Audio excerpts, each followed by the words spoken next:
كتير طلبوا مني ان انا اعمل بسكوت البيمبو بطريقة مبسطة. تمام. عملته لكم اهوت. وعملت برضو منه بسكوت شاي عادي، هو اصلا عبارة عن بسكوت شاي عادي، بس احنا ايه زوقناه كده. بس الطريقة والمقادير حاجة كده بسم الله ما شاء الله هتعجبكم جدا جدا. عملت منه بالوايت شوكليت اللي هي الشوكولاتة البيضاء والشوكولاتة البني. بصوا تحفة جدا، عاملينه في البيت بطريقة سهلة، ما خدش اي حاجة، ما فيش اي مكونات مش موجودة في البيت، كله ان شاء الله موجود في البيت. وكل المكونات دي بكوبايتين ونص دقيق، ومعانا بيضاية واحدة بس. عملنا بسم الله ما شاء الله كمية حلوة قوي قوي، تنفع للفطار بقى، لللانش بوكس، للعشاء، تبعتوه هدايا لحد. عايزين تعملوا مشاريع، الوصفة معاكم، اعملوا فيها اللي انتوا عايزينه. بس اهم حاجة ما تنسونيش في اللايك والشير. لا عايزة تعرفي الطريقة والمقادير كملي بقى الفيديو. بسم الله الرحمن الرحيم، والصلاة والسلام على خاتم المرسلين. النهاردة هعمل معاكم طريقة بسكوت حلوة قوي قوي. مش مكلفة للدرجة، مكوناتها تكاد تكون موجودة في البيت. ده بسكوت ممكن نستخدمه بسكوت سادة عادي كده جنب الشاي، وممكن نزوقه بالشوكولاتة زي بسكوت بيمبو والبسكوتات وباستو والحاجات دي. تمام. المكونات معانا سهلة وبسيطة خالص، وهنعمله برضو في الخلاط سهل جدا، مفيش فيه تعقيدات ولا مضرب كهربائي ولا اي حاجة. معايا هنا كوبايتين ونص دقيق، عليهم معلقة كبيرة بيكنج باودر، ذرة ملح بسيطة خالص. معايا هنا بقى المكونات بتاعة الخلاط السايلة: نص كوباية سكر، نص كوباية زيت، بيضاية واحدة بس، فانيليا، ربع كوباية لبن، ومعلقة عسل اسود ديت علشان تدينا لون حلو قوي للبسكوت زي اللي بنجيبه من بره بالظبط. تمام. هنبدأ بقى في المكونات السائلة، هنحطها في الخلاط. لو الخلاط عندك فيه مشكلة عادي ممكن تضربيها يدوي، مفيش اي مشكلة. هنزل بنص كوباية السكر، وربع كوباية اللبن، ونص كوباية الزيت. اهم حاجة الزيت يكون ريحته حلوة. اللي عايز يستبدل هنا الزيت بسمنة او زبدة مفيش مشكلة، بس هو يعني بالزيت بيبقى حلو البسكوت ده بالزيت. البيضة بيضاية واحدة بس، نقطتين فانيليا. لو ما عندكيش فانيليا سايلة حطي كيس فانيليا بس. تمام. هنحط بقى معلقة كبيرة زي ما قلت لكم عسل اسود، ودي علشان تدي اللون اللي هو البسكوت اللي هو بيبقى كده غامق كده، لون البسكوتات الجاهزة. هنضرب كل المكونات ديت في الخلاط لحد ما تمتزج كويس قوي، وهننزل بيها على الدقيق.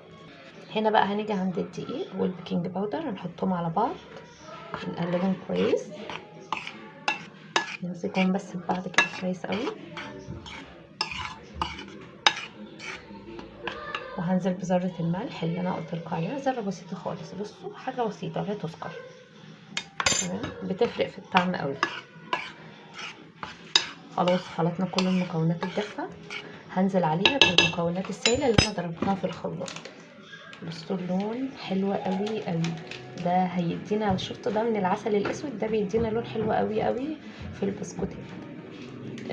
هنا بقى المهم، اهم حاجة زي ما اتعودنا ان البسكوت ما بنعجنهوش، يا دوبك بنلم المكونات مش اكتر. هنلم بس مش هنعجن، لحد ما تبقى معانا عجينة كده نعرف نشكلها كويس. وهي بصوا لمتها، بصوا ايه، انا عايزاها تبقى كده. لو احتاجتي دقيق ممكن تزودي معلقة او معلقتين دقيق، بس انا عايزاها كده. هجيب كيس تلاجة او ورق زبدة اللي عندي، هنزل فيه بالعجينة وافردها كيس من تحت كده، وهحط العجينة منه، واحط كيس تاني من فوق، وافرد العجينة كويس. هوريكم هنفردها لحد سمك قد ايه. تمام. بصي انا عايزة السمك يبقى كده، شايفة كده اهو، هو ده انا عايزة السمك بتاعه يبقى كده بالظبط. هنفضل نفرد لحد ما نوصل للسمك ده. هنقطعه بقى بأي قطاعة عندنا، انا هقطعه بكوباية كده، اي قطاعة عندك اشتغلي بيها والحجم اللي انت عايزاه. انا بالنسبة لي الحجم ده كده كويس اوي. تمام. هقطع كل الكمية واوريكم هنعمل ايه. خلاص بعد ما قطعت كله هاخد بقى البسكوت كده واحطه في صاج يكون ممسوح مسحه خفيفه خالص من الزيت، وهرصه وبعدين هنخرمه بأي شوكة عندك. لو عندك اللي هي الخرامة بتاعة العجين مفيش مشكلة. هرصه كله كده. خلاص هنا خلصت رصيته. هجيب بقى شوكة واعمل بقى شكل اللي احنا عارفينه بتاع البسكوت كده.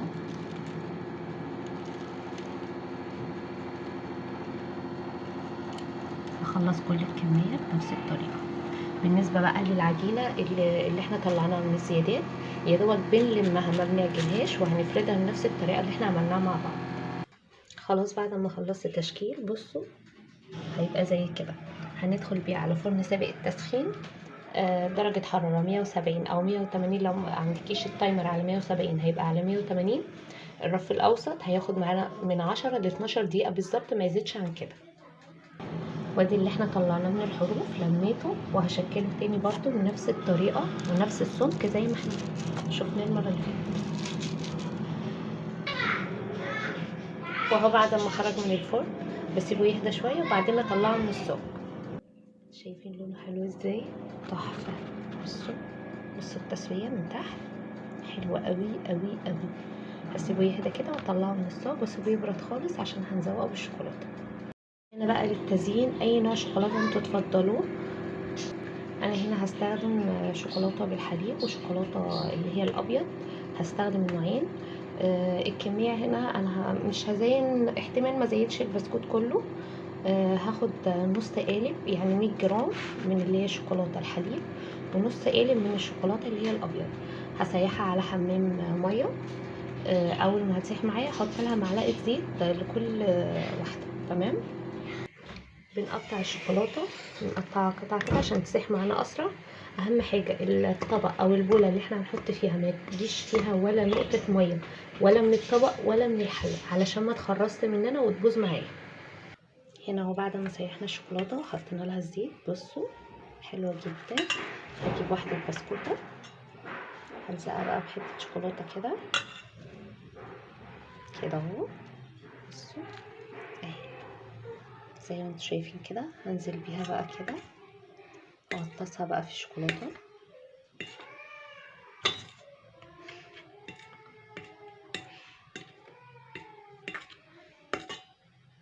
هنشيلها بالشوكة كده على كيس بلاستيك او ورقة زبدة اهي. بصوا حلوة جدا جدا. نصفيها بس من اي حاجة فيها شوكولاتة كده وهنحطها على كيس البلاستيك اهي. هخلص الباقي نفس الكمية. اهم حاجة البسكوتين يبقوا قد بعض عشان خاطر ما يفكوش مننا اهي. برضو نفس الكلام واحدة تانية معاكم كده وهلزقها كده ضغطة خفيفة خالص وهنزل بيها هنا على الشوكولاتة. مجرد ما بتتغطى بالشوكولاتة بنطلعها على ورق الزبدة او كيس التلاجة البلاستيك، نسيبها عليه لحد لما تبرد خالص كده وتجمد وتبقى حلوة. اهم حاجة بس هي تتغلف كويس قوي زي ما انتوا شايفين. شكلها تحفة تحفة تحفة. هكمل كل الكمية بنفس الطريقة.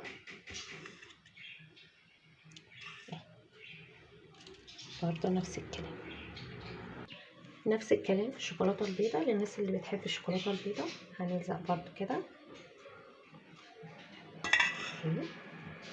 نقفل عليها بالبسكوتة التانية زي ما انتوا شايفين. نقفل عليها كده ونغطسها برضو في الشوكولاتة. البسكوت ده برضو اللي مش عايز يعمله كده عادي ممكن يتاكل كده مع شاي مفيش اي مشكلة. هو طعمه حلو جدا اصلا لوحده، بس كذا حد طلب مني طريقة بسكوت بيمبو فانا بجيب لكم يعني ايه ابسط الاشياء اهو. بصوا تحفة تحفة. نفس الكلام برضو جنب اخوه بقى اللي هو بالشوكولاتة اهو. نفس الطريقة ونفس كل حاجة. بصوا اهو اهو الكميه، بصوا كميه الشوكولاته طلعت معايا، بصوا الكميه دي كلها، بسم الله ما شاء الله، كميه حلوه قوي قوي. انتوا عارفين الواحده سعرها كام اصلا؟ فاحنا بنعمل حاجه في البيت. بصوا ده اللي اتبقى عملت بيه وحدات فرديه، كام واحده فرديه كده، والباقي اللي هو ايه زي بيمبو بالظبط. بصوا الشكل اصلا هي لسه ما جمدتش ولا اي حاجه، طريقه حلوه قوي قوي. وده اللي اتبقى معانا. الصوص الشوكولاته معايا خلصت خلاص، فعادي مفيش مشكله. انا قايله لكم ان هو اصلا ينفع ان هو جنب شاي عادي، مفيش مشكله. هو اصلا بسكوت شاي في الاول والاخر. فده اللي على جنب، والتاني اهو يبرد بس كده شويه ويجمد في نفسه. عايزين تسيبوه بره، احنا الجو ساقع عادي مفيش مشكله، هو هيجمد. عايزين تحطوه في التلاجة ساعه ساعتين مفيش مشكله، انا هسيبه بره عادي، الجو حلو قوي قوي. يجمد بس كده، وهفتح واحده معاكم وهوريكم من جوه عامل ازاي. بسم الله ما شاء الله، عمل لي كميه حلوه قوي قوي. بصوا البسكوتيه عامله ازاي، حلوه حلاوه مش طبيعيه. بصوا اللي هي بالشوكولاته البيضاء، حلوه قوي قوي قوي. ودوت طبعا قلنا زي ما احنا قلنا مع بسكوت شاي، بسكوت شاي عادي هيتاكل مع شاي. نفتح بقى ده كده، افتح واحده كده قدامكم اوريها لكم اهي. بصوا البسكوته من جوه رهيبه بجد، رهيبه تحفه قوي قوي قوي. جربوا الطريقه دي ان شاء الله هتعجبكم جدا جدا جدا، هتعتمدوها ان شاء الله للاطفال اللي بتحب البسكوتات. احنا بنعمل كل حاجه في البيت اهو بطريقه مبسطه وسهله، وبامكانيات تكون موجوده في البيت. لو عجبتكم الطريقه لايك وشير، والسلام عليكم ورحمه الله وبركاته.